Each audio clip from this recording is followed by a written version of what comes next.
नमस्कार दोस्तों, क्या हाल चाल है? कैसे हैं आप सब लोग? उम्मीद करता हूँ आप लोग अपनी तैयारी में एकदम जुटे हुए हैं, लगे हुए हैं और शानदार तरीके से अपनी तैयारी कर रहे हैं। आज हम लोग डिस्कस करने वाले हैं भारत की राज्य व्यवस्था और भारतीय संविधान का जो विकास हुआ है वो किस तरीके से हुआ है। मैं आपके सामने 2 बुक लेकर आया हूँ, एक है लूसेंट सामान्य ज्ञान और एक है भारत की राज्य व्यवस्था का जो सभी एग्ज़ामों का फादर ऑफ संविधान या फादर ऑफ कॉन्स्टिट्यूशन कहा जाने वाला एम लक्ष्मीकांत।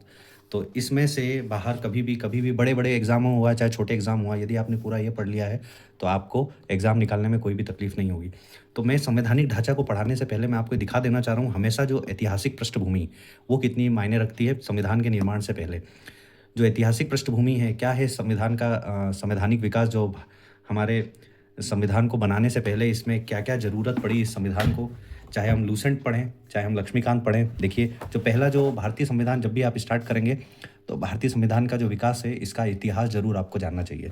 तो आज हमारे भारतीय संविधान पॉलिटी का जो पहला वीडियो है, वो इसी के रिगार्डिंग है कि भारत का जो संवैधानिक विकास हुआ, उसमें क्या-क्या चीज़ें इम्पोर्टेंस रही हैं और किन-किन अधिनियमों का इम्पोर्टेंट रोल रहा है। तो मैं आज सब आपके सामने मात्र 2 पेज में पूरा का पूरा संवैधानिक विकास मैं ख़त्म कर दूँगा और आप उसके बाद कोई सी भी बुक ले सकते हैं, या तो आप लूसेंट ले लीजिए, या तो आप एम लक्ष्मीकांत ले लीजिए और या तो आप एक छोटी-सी बुक है मेरे पास भारतीय राज्य व्यवस्था की, आप इसको भी ले सकते हैं। तो किसी भी बुक को आप ले लीजिए, परंतु एक बार नोट्स को फ़ॉलो करिएगा, नोट्स को देखिएगा, पूरा वीडियो देखिएगा, उसके बाद ही जो भी आपके पास हो, आप इसको लेके पढ़िएगा, तो आपको पूरा का पूरा नोट्स और इम्पोर्टेंट फैक्ट्स आपको समझ में आ जाएँगे। तो ये मात्र 2 पेज में मैं आपको भारतीय संविधान का संवैधानिक विकास मैं ख़त्म करके दिखाऊँगा और इसमें से बाहर कभी क्वेश्चन आए नहीं हैं, क्योंकि मैं लगभग कई एग्ज़ाम दे चुका हूँ, कई एग्ज़ाम में निकाल चुका हूँ और इससे बाहर भारतीय संवैधानिक विकास में से प्रश्न नहीं आते हैं। और नहीं हो तो पीवाईक्यूज़ लगा के देख लीजिएगा। तो आइए स्टार्ट करते हैं। जो भारतीय संविधान है, इसके 2 भाग हैं हमेशा। एक है कंपनी का शासन और एक है ताज का शासन। जो कंपनी का शासन है, उसमें कौन-कौन से हमारे पास एक्ट आए हैं जो 1773 से लेके जो 1858 तक, जो 1857 की जो क्रांति हुई थी, तब तक जो शासन था वो ईस्ट इंडिया कंपनी का था। और उसके बाद आपको पता है कि 1857 की क्रांति के बाद में वो ब्रिटिश क्राउन के अंडर में चला गया था। तो उसके बाद किसका शासन कहा जाने लग गया? ताज का शासन। तो आइए हम लोग स्टार्ट करते हैं भारतीय संविधान का संवैधानिक विकास। और कहाँ से स्टार्ट हो रहा है? तो 1773 का जो रेगुलेटिंग एक्ट था, यहाँ से कंपनी का शासन स्टार्ट हुआ है। ठीक है? तो मैंने जो है पूरे के पूरे नोट्स को पढ़ के, आपको मैंने इससे पहले वाली वीडियो में बताया भी था कि जो पूरा का पूरा एम लक्ष्मीकांत और लूसेंट का सार है मेरे नोट्स में, आप देख सकते हैं और क्वेश्चन इनसे बनेंगे, चाहे वनडे एग्ज़ाम हो, चाहे आप क्योंकि मैं यूपीएससी में ज़्यादा तो नहीं, एक ही बार मैंने प्री निकाला है, बाकी यूपी पीसीएस में 2-3 बार मैं प्री निकाल चुका हूँ, मेंस में मेरे साथ कभी किस्मत लग नहीं रहा है। अभी मैं प्रेजेंट टाइम में यूपी के बेसिक डिपार्टमेंट में टीचर हूँ, तो आप मेरे नोट्स का फ़ायदा उठा सकते हैं यदि आप विश्वास कर सकते हैं तो, बाकी आपकी मर्ज़ी है। 1773 ईस्वी का रेगुलेटिंग एक्ट, इसमें केंद्रीय प्रशासन की नींव रखी गई थी पहली बार भारत में। इसमें बंगाल के गवर्नर को गवर्नर जनरल और मुंबई और मद्रास के जो गवर्नर थे वो उस गवर्नर जनरल के अधीन कर दिया गया था। तो प्रथम जो गवर्नर जनरल थे वो कौन थे? Lord Warren Hastings. तो ये हमेशा याद रखिएगा कि प्रथम गवर्नर जनरल कौन थे? Lord Warren Hastings. कलकत्ता में 1774 में ही उच्चतम न्यायालय की स्थापना की गई थी इसी रेगुलेटिंग एक्ट के माध्यम से। अब इसके बाद आइए एक्ट ऑफ सेटलमेंट पे। इसमें जो कमियां रह गई थी उसको सेटलमेंट करने के लिए एक्ट लाया गया था 1781 में। यही चीज़ लिखी गई रेगुलेटिंग एक्ट की कमियों को दूर करने के लिए। इसके बाद आया 1784 ईस्वी का पिट्स इंडिया एक्ट। ये एक्ट क्या हुआ कि इसमें दोहरे शासन का प्रारंभ किया गया। दोहरे शासन, इसमें बोर्ड ऑफ डायरेक्टर्स बने और बोर्ड ऑफ कंट्रोलर बने। पिट्स इंडिया एक्ट का जो नाम था वो विलियम पिट्स के नाम पर पड़ा, जो तत्कालीन ब्रिटिश प्रधानमंत्री थे उस समय का। क्योंकि इसको लाने का मेन रीज़न ये था कि 1783 का जो रेगुलेटिंग एक्ट था उसकी कमियों को दूर करने के लिए सेटलमेंट वाला तो लेके आया गया, परंतु तब भी सेटलमेंट नहीं हुआ था। तो इसके बाद 1784 में विलियम पिट्स के नाम पे पिट्स इंडिया एक्ट पड़ा। इसमें जो है, इसमें सरकारी मामलों में थोड़ा सा हस्तक्षेप बढ़ा था। इसमें दोहरे प्रशासन का प्रारंभ किया गया, राजनीतिक मामले को अलग किया गया और व्यापारिक मामले को अलग किया गया। जो राजनीतिक कार्य थे उसके लिए बोर्ड ऑफ डायरेक्टर्स बने और व्यापारिक कार्य के लिए बोर्ड ऑफ कंट्रोलर बने। ठीक है? फिर उसके बाद आया 1793 का चार्टर अधिनियम। ये इंपॉर्टेंट रखता है, कभी कभी ये प्रश्न आते हैं कि वेतन, पहली बार जो वेतन जो मिलना स्टार्ट हुआ, इससे पहले जो वेतन मिलता था वो उनके ही ईस्ट इंडिया कंपनी के अंतर्गत मिलता था। यहाँ पे 1793 में भारतीय राजस्व से देने की इन्होंने बात कही थी कि जो 1793 का चार्टर अधिनियम था, वेतन को भारतीय राजस्व से देना स्वीकार किया गया था। फिर उसके बाद जो इंपॉर्टेंट एक्ट है वो 1813 ईस्वी का चार्टर अधिनियम है। इसमें पहली बार ब्रिटिश मिशनरियों को भारत में कार्य करने की अनुमति दी गई। ये जो कंपनी के अधिकार पत्र को 20 वर्ष के लिए इसमें बढ़ा दिया गया था। और जो इम्पोर्टेंट थिंग था वो ये था कि इसमें पहली बार मिशनरियों को भारत आने की अनुमति मिल गई थी, जिससे ईसाई धर्म यहाँ पर भारत में बढ़ सके। कंपनी जो भारत के साथ व्यापार के एकाधिकार को समाप्त कर सिर्फ चीन के साथ चाय का व्यापार पर 20 वर्षों तक का अधिकार बना रहा इस पे। और पहली बार इसमें एक और चीज़ था 1813 वाले में कि 1 लाख रुपए का प्रावधान किया गया शिक्षा पर खर्च करने के लिए, जो बाद में कन्फर्म हुआ 1833 ईस्वी के चार्टर अधिनियम से। तो यहाँ पर जो सबसे इम्पोर्टेंट था वो था कंपनी के व्यापारिक अधिकार को पूर्णतः समाप्त कर दिया गया और बंगाल के जो गवर्नर थे उसको भारत का गवर्नर जनरल नियुक्त किया गया। तो पहला जो यहाँ पर गवर्नर जनरल वो बना था वो था लॉर्ड विलियम बेंटिक। ये आप नोट कर लीजिएगा, लॉर्ड विलियम बेंटिक थे जो पहले गवर्नर जनरल बने थे। ठीक है।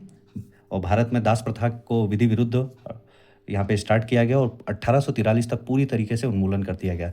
आपको ये याद होगा जब आप पढ़ रहे होंगे ब्रह्म समाज और जो इसके बाद प्रार्थना समाज, तो ये सब इसी समय ब्रह्म समाज 1828 में ही बने थे राजा राम मोहन के द्वारा। उन्होंने ही लॉर्ड विलियम बेंटिक से मिलकर सती प्रथा को पूरी तरीके से और दास प्रथा को ख़त्म करने की कोशिश की गई थी।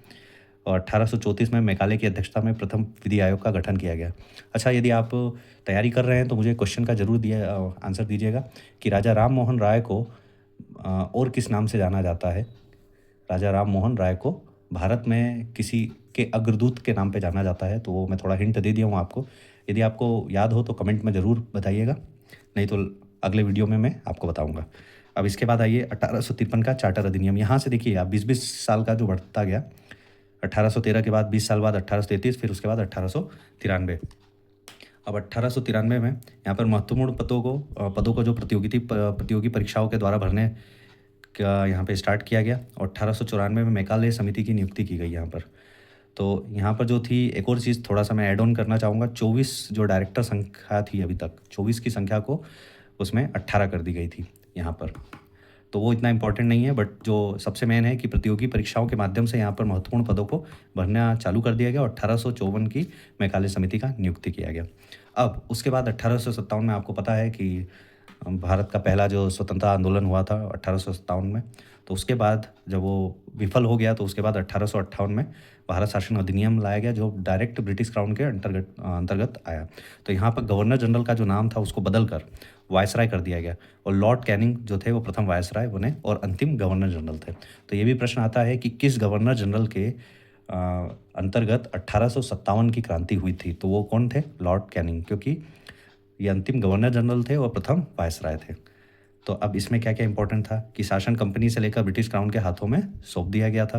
15 सदस्यों के भारत परिषद का गठन हुआ था, जिसमें से 8 जो थे वो ब्रिटिश सरकार के थे और 7 कंपनी के थे। मुगल सम्राट के पद को समाप्त कर दिया गया था। Board of director, board of controller को जो हम लोगों ने ऊपर पढ़ा 1784 के पिट्स इंडिया एक्ट को, वहाँ पे वो भी यहाँ पे समाप्त कर दिया गया। और ब्रिटिश मंत्रिमंडल में, जो इंग्लैंड के ब्रिटिश मंत्रिमंडल में एक सदस्य के रूप में भारत के राज्य सचिव की नियुक्ति कर दी गई। तो ये आप इंपॉर्टेंट चीज़ देख सकते हैं कि 1858 में कौन कौन सी इंपॉर्टेंट चीज़ हुई थी। अब आइए 1861 में। 1861 जो भारत परिषद अधिनियम आया उसमें जो था वो विभागीय प्रणाली का अंत कर दिया गया। विभागीय प्रणाली का प्रारंभ कर दिया गया और गवर्नर जनरल को अध्यादेश जारी करने की शक्ति दे दी गई थी।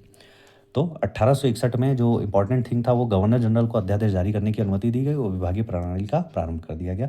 1873 का जो अधिनियम आया, ये ईस्ट इंडिया कंपनी को कभी भी भंग किया जा सकता है। यहाँ पे डायरेक्ट जो ब्रिटिश गवर्नमेंट थी उन्होंने कभी भी हिंट दे दिया था कि ईस्ट इंडिया कंपनी का जो भविष्य है वो अब खतरे में है, वो कभी भी ख़त्म हो सकता है। और बाद में 1 जनवरी 1884 को औपचारिक रूप से इसको ख़त्म कर दिया गया। और इसको फिर इसके बाद ही 3 साल बाद एक शाही उपाधि अधिनियम, क्योंकि ईस्ट इंडिया जा चुकी थी, डायरेक्ट जो था वो गवर्नमेंट के अंडर में आ गया था ब्रिटिश सरकार, तो यहाँ पे उन्होंने एक वापस अधिनियम लाया जिसको कहा गया 1876 का शाही उपाधि अधिनियम। 28 अप्रैल 1876 को महारानी विक्टोरिया को भारत का सामग्री घोषित किया गया। यहाँ पे उन्होंने शाही उपाधि दी गई थी। तो ये प्रश्न आता है कि किस अधिनियम के तहत महारानी विक्टोरिया को भारत की सामग्री घोषित किया गया था? तो 1876 की ईस्वी से। ओके। अब 1892 ईस्वी का भारत परिषद अधिनियम, यहाँ पर पहली बार अप्रत्यक्ष चुनाव प्रणाली की शुरुआत की गई थी, जो इसके इंपॉर्टेंट थिंग है। फिर उसके बाद आइए 1909 का जो भारत का भारत परिषद अधिनियम है, इसमें मार्ले मिंटो इसको सुधार कहा गया, मार्ले मिंटो सुधार, जिसमें मार्ले जो थे वो इंग्लैंड में भारत के राज्य सचिव थे और मिंटो जो थे वो भारत के वायसराय थे। तो ये भी प्रश्न कभी कभी आ जाता है, इसलिए जो इम्पोर्टेंट है ये ओनली इम्पॉर्टेंट थिंग्स यहाँ पे मैं कंक्लूड किया हूँ और यही एग्ज़ाम में आते हैं घुमा फिरा के। तो मार्ले जो थे वो इंग्लैंड में भारत के राज्य सचिव थे और मिंटो थे वो भारत के वायसराय थे। ये सबसे कम समय चलने वाला अधिनियम था, क्योंकि ये सभी प्रयोगों में जितने भी प्रयोग किए गए थे उनमें सबसे कम समय तक चलने वाला अधिनियम था। ये भी प्रश्न आता है। इसमें पृथक निर्वाचक मंडल का उपबंध किया गया, जिसमें मुस्लिम प्रतिनिधि को मुस्लिम ही चुनाव दे सकता है, मुस्लिम मतदाता ही वोट दे सकता है और हिंदू को हिंदू और सिख को सिख। तो ये एक बहुत तरीके से एक गलत जो था सांप्रदायिक निर्वाचन, इसलिए लॉर्ड मिंटो को सांप्रदायिक निर्वाचन का जनक माना जाता है। तो पृथक निर्वाचन मंडल का उपबंध 1909 में, और मार्ले कौन थे, मिंटो कौन थे, तो इस तरीके से आप इसको याद कर सकते हैं। फिर उसके बाद 1909 में भारत शासन अधिनियम आया। इसमें भी मांटेग्यू चेम्सफोर्ड सुधार, मांटेग्यू जो थे वो इंग्लैंड में भारत के राज्य सचिव थे और चेम्सफोर्ड यहाँ के भारत के वायसराय थे। इसमें जो था वो केंद्र में द्विसदनात्मक विधायिका लाई गई। प्रथम जो राज्य परिषद थे और दूसरी में केंद्रीय विधायिका। द्विसदनात्मक विधायिका कब लाई गई? 1919 में। यहाँ पे प्रांतों में द्वैत शासन का प्रवर्तन किया गया। द्वैत शासन के जनक किसको माना गया है? लियोनस कार्टियस को। तो ये बात आप ध्यान रखिएगा, द्वैत शासन के जनक लियोनस कार्टियस। पहली बार जो था इसमें महिलाओं को वोट देने का अधिकार दिया गया, किसमें? 1919 में। और सबसे इम्पोर्टेंट प्रश्न कभी कभी आता है कि जब महिलाओं को वोट देने का अधिकार दिया गया उस समय इंग्लैंड के प्रधानमंत्री कौन थे? तो ये आपको याद होना चाहिए, लॉर्ड जॉर्ज। उस समय इंग्लैंड के प्रधानमंत्री कौन थे? तो लॉर्ड जॉर्ज। और अब जो सबसे इम्पोर्टेंट अभी तक अधिनियम हुए, भारतीय संविधान बनने के पहले जो सबसे इम्पोर्टेंट अधिनियम था वो 1935 का भारत शासन अधिनियम था। इसको मिनी संविधान भी कहा जाता है। मिनी संविधान, सॉरी, बिफोर जो संविधान था उसके पहले जो लघु संविधान माना गया वो इसको ये माना गया, और उसके बाद का जो है वो तो आपका जो 42वां संविधान संशोधन था उसको माना गया है। तो उससे पहले जो भारत, इसी के नींव पे आपकी संविधान का जो भी लिखा गया है वो इसी की नींव थी। मतलब भारतीय संविधान की जो नींव थी वो 1935 का भारत शासन अधिनियम था। अब ये जो था वो साइमन कमीशन की रिपोर्ट पे आधारित था। इसमें टोटल 321 अनुच्छेद थे और 10 अनुसूचियाँ थी। ये प्रश्न आते हैं कि जो भारत शासन अधिनियम था उसमें कितने अनुच्छेद थे? तो 321। कितनी अनुसूचियाँ थी? तो 10। और ये किसके रिपोर्ट पे आधारित था? तो साइमन कमीशन की रिपोर्ट के आधारित था। तो इस तरीके से आपके 3 प्रश्न यहीं बन जाते हैं। अब इसमें क्या क्या दिया गया था? तो इसमें पहली बार अखिल भारतीय संघ का नाम दिया गया था। प्रांतीय स्वायत्तता दी गई थी, इंडिपेंडेंट दी गई थी। केंद्र में जो द्वैत शासन की स्थापना पहले प्रांत में थी उसको केंद्र में कर दिया गया। संघीय न्यायपालिका की व्यवस्था कर दी गई थी। भारत परिषद का जो अंग, वो भारत परिषद जो अभी तक माना जा रहा था उसको ख़त्म कर दिया गया। सांप्रदायिक निर्वाचन पद्धति का विस्तार कर दिया गया, जो पहले कुछ लेवल तक था उसको बढ़ा के उसको आगे तक मतलब पूरे भारत में कर दिया गया। ब्रिटिश संसद को सर्वोच्चता दी गई। भारतीय संसद की कोई वैल्यू ही नहीं थी क्योंकि उस समय तक हम लोग बने ही नहीं थे। ब्रिटिश संसद की सर्वोच्चता को इन लोगों ने मान लिया था। और भारतीय रिजर्व बैंक की स्थापना की गई थी। तो ये आप याद कर सकते हैं कि भारतीय रिजर्व बैंक की स्थापना किसके अधिनियम के तहत हुई थी? तो 1935 की। यहीं पर बर्मा को भारत से अलग कर दिया गया। जो प्रेजेंट टाइम में म्यांमार है उसी समय 1935 में अलग कर दिया गया था और 10% जनसंख्या को मत देने का अधिकार मिल गया था यहाँ पर इस समय तक 1935 में। तो आप समझ देख सकते हैं कितनी इंपॉर्टेंट थिंग जो थी, जो भारत शासन अधिनियम 1935 में ली गई थी। और इसके बाद जब भारतीय स्वतंत्रता अधिनियम हुआ 1947 ईस्वी में, तो यहाँ पे आप देख सकते हैं क्या क्या इंपॉर्टेंट थिंग थी। ब्रिटिश संसद ने 4 जुलाई 1947 को भारतीय स्वतंत्रता अधिनियम प्रस्तावित कर दिया गया था। तो 18 जुलाई 1947 को स्वीकृत हुआ था। तो ये मान के चलिए कि इसी समय होने वाला था, परंतु वो कुछ समय के लिए आगे बढ़ गया था। इसमें कितनी धाराएं थी? 20 धाराएं थी और इसमें 2 अधिराज्य की स्थापना करने की उन्होंने बात की थी, भारत और पाकिस्तान। तो यदि भारत का जो बंटवारे वाला क्वेश्चन आता है कि किस अधिनियम के तहत, तो 1947 का भारत स्वतंत्रता अधिनियम। कब पारित हुआ था? तो 4 जुलाई को प्रस्तावित किया गया था और स्वीकृत हुआ था 18 जुलाई को। तो इस तरीके से आप ये पूरा का पूरा जो भारत का संवैधानिक विकास है उसको आप देख सकते हैं, किस तरीके से हमने भारतीय संविधान के बनने से पहले क्या क्या हमारे देश में क्या क्या नियम आए, क्या क्या कानून आए, क्या क्या अधिनियम आए, वो सब हम लोगों ने इस वीडियो में कवर किया है। और आने वाली वीडियोज़ में हम लोग पूरे संविधान को कवर करेंगे इंपॉर्टेंट थिंग्स को देखते हुए। तब तक के लिए आप लोग तैयारी करते रहिए। जय हिंद, नमस्कार।